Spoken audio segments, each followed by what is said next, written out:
विष्णु प्रभाकर गांव वाले रिपोर्टर का आप सभी को नमस्कार है, प्रणाम है। मेरे बगल में सूरज बासफोड़ है, बासफोड़ समाज जिसे डोम भी कहा जाता है। कल्लू डोम के खानदान से हैं आप लोग। कल्लू डोम मतलब मनकनका घाट, हरिचंद घाट, बनारस। ये पनिहावा घाट पे हम लोग हैं। सूरज को जब मैं देखा हूँ तो सूरज इसी पानी में जो है 100 के जले हुए राख में से कुछ जो है जले हुए लकड़ियों को जो है धारा प्रवाह कर रहे थे, दाह संस्कार कर रहे थे। और फिर मुझे एक बात समझ में आई है, बहुत सारे लोग के मन में सवाल आता है कि हिंदू धर्म में बहुत छुआछूत है, बहुत बात है। लेकिन जब मैं सूरज से मिला हूँ तो मुझे समझ में आया है, खुद मैं हिंदू धर्म से ताल्लुक़ रखता हूँ लेकिन मैं चीज़ों को जानता हूँ, समझता हूँ, तब बात करता हूँ। सूरज कब से हो यहाँ पे? यहाँ हम लोग का ढेर दिन हो गया। बाकी यहाँ जैसे हम लोग दाह संस्कार करने आए हैं। हाँ। यहाँ जैसे आदमी जो में खुशी अपना देता है तो हम ले लेते हैं। अच्छा। जबरदस्ती यहाँ नहीं होती है। अच्छा, जीवन का देखिए अलग अलग रंग है। चीता आप लोग सजाते हैं और चीता को लकड़ी का जो भी है सब कुछ करते हैं, और यह भी कहा जाता है कि हिंदू धर्म में जब तक उस 100 पे जो है डोम का जो है छाया नहीं पड़ेगा तब तक वो उनको जो है मुक्ति नहीं मिलता है। तो आप लोग का भी एक रोल है। जितना रोल तो मैंने ब्राह्मण का है, पंडित का है, उतना रोल आप लोग का भी है। सबका एक अलग वर्क है। लेकिन जब मैं यहाँ आया हूँ तो एक चीज़ देखा हूँ कि जीवन के कितना अलग अलग रंग है। हम इंसान, रुपए पैसे की लड़ाई, ये तो जीवन भर चलता रहेगा। लेकिन इस बीच में मैं देखा हूँ कि सूरज हमको बता रहे थे, जब मैंने सूरज से बात किया कि सूरज कितना कमा लेते हो, तो सूरज का कहना यह था कि जब ज़्यादा लोग मरते हैं तो हमारी कमाई ज़्यादा हो जाती है। ये ना। हाँ। और जब कम लोग मरते हैं तो कमाई कम हो जाती है। यही कि जो आप आज कितने लोग आए? आज 2 लोग आए थे। 2 लोग आए थे। 2 लोग आए थे। लोग 100 रुपया दिया, 200 दिया। कल कितने लोग आए थे? कल 5 लोग आए थे। कल 5 लोग। तो कल आपकी कमाई ज्यादा हुई होगी। कल है कि 1300-1400 रुपया मिल गया। कल 1300-1400 मिल गया और आज 100-200 रुपया, 300 रुपया मिला। आज 300 मिला। कभी कभी ऐसा भी होता होगा कि कोई नहीं आता होगा। कभी कोई नहीं आता तो भाई बैठना पड़ जाता है। क्या करें? अब जीवन को रंग को समझिए तो सूरज क्या दुआ करते हैं, जिसको भी आप मानते होंगे कि हे ऊपर शंकर भगवान को मानते हैं। हाँ। तो क्या शंकर भगवान ऐसा दुआ करते हैं कि ये शंकर भगवान जल्दी लोग मर के आए? ऐसा कोई सा बात ऐसा दुआ नहीं ना। आप उनके मर्जी पे गांव मोहल्ले जब कोई मरेगा तभी हमारे घाट पे आएगा। हाँ। नहीं मरेगा तो आदमी कहाँ से आएगा? नहीं मरेगा तो कहाँ से आएगा?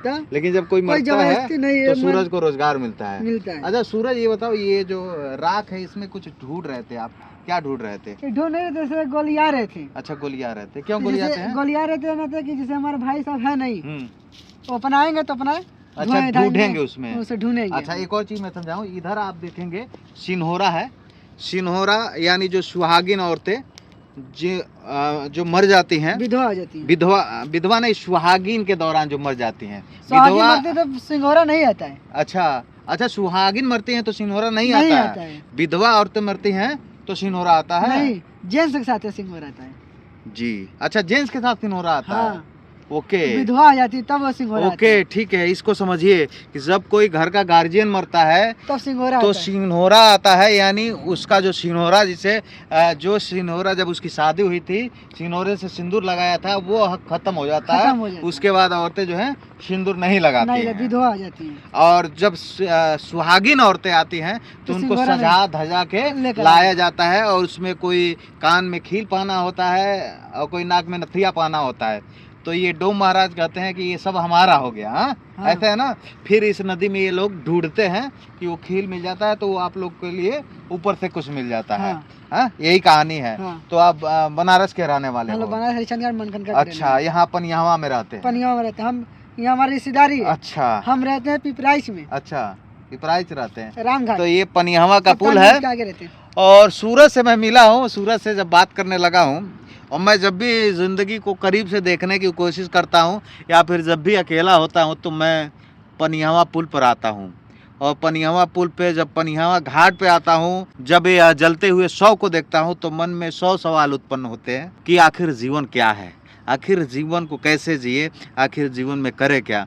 बड़ी कन्फ्यूज़न भी हो जाती है और बड़ी कन्फ्यूज़न दूर भी हो जाता है, क्योंकि जब लगता है कि आदमी किसी मन में कुछ ऐसा ख्याल आता है गलत करने का, तो फिर मन में एक पॉजिटिव एनर्जी भी आती है, यार किसके लिए किसी के साथ बुरा करें। जब हमारा भी हाल यही होगा जो यहाँ पे जल रही लाशों के साथ हुआ है, तो क्यों किसी के साथ गलत करे। और जब भी मैं यहाँ पे आता हूँ तो यह शमशान घाट मुझे समझा देता है कि ज़िंदगी का असली मतलब क्या है। जीवन का अलग अलग रंग समझिए कि सनातन धर्म में, हिंदू धर्म में अलग अलग व्यवस्था है, अलग अलग विधि है। जब किसी व्यक्ति का जन्म होता है तो पंडित जी जो है उसकी पूजा करते हैं। कभी बच्चे 27 में पड़ जाते हैं तो घर पे जो है महरिन जिनको कहा जाता है वो आती हैं तो लकार काटती हैं। उसके बाद जब शादी होता है तो पंडित जी पूजा कराते हैं और बासपोर समाज के लोग जो है डाल बनाते हैं, शिनहोरा बनाते हैं।